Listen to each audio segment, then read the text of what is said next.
பாருங்க, லண்டன்ல எந்த காலேஜ் படிச்சாரு சொல்லுங்க? பட்டமளிப்பு காலேஜ் நடக்கும். அந்த போட்டோ ஏதாவது பாத்தீங்களா? இல்ல அது எங்க உலகமகா கவினவங்க அப்பனுக்கு அந்த காலத்துல பட்டம் வாங்கினாங்கல்ல, எங்க வாங்கினாங்க? மயிலாப்பூர்ல ஒருத்தட்ட காசு கொடுத்தோடனே அமெரிக்கால இருந்து பட்டம் வருது. இது அந்த காலத்திலே கருணாநிதி பண்ணது. அவன் பேர காலத்துல அதை விட அட்வான்ஸ் ஆயிருக்காதா? எங்க காலேஜ்ல போய் பட்டம் வாங்குறதுக்கு படிக்கிறதுக்குன்னு அந்த காலேஜ்ல போய் ஒரு 6 மாசமாவது படிக்கணும்ல. எப்ப போனார் காலேஜுக்கு? எப்ப படிச்சாங்க? காலேஜ்ல தானே பட்டமளிப்பு கொடுப்பாங்க.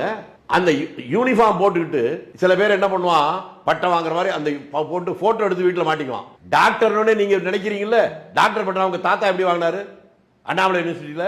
ஏண்டா படிக்காத உடனே விட்டுறா டாக்டர் பட்டம் கொடுக்கணும், மக்களிடம் மாணவர்கள் எதுக்குறான்.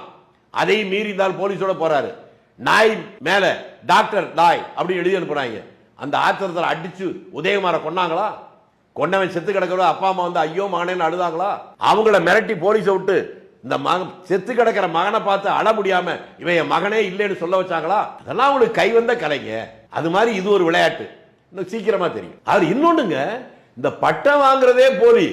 பட்டம் வாங்குறதுக்குள்ளே 1000 கோடி 5000 கோடி எப்படி இந்த பையன் சம்பாதிச்சான்? அதெல்லாம் நீங்க கேட்கணும்.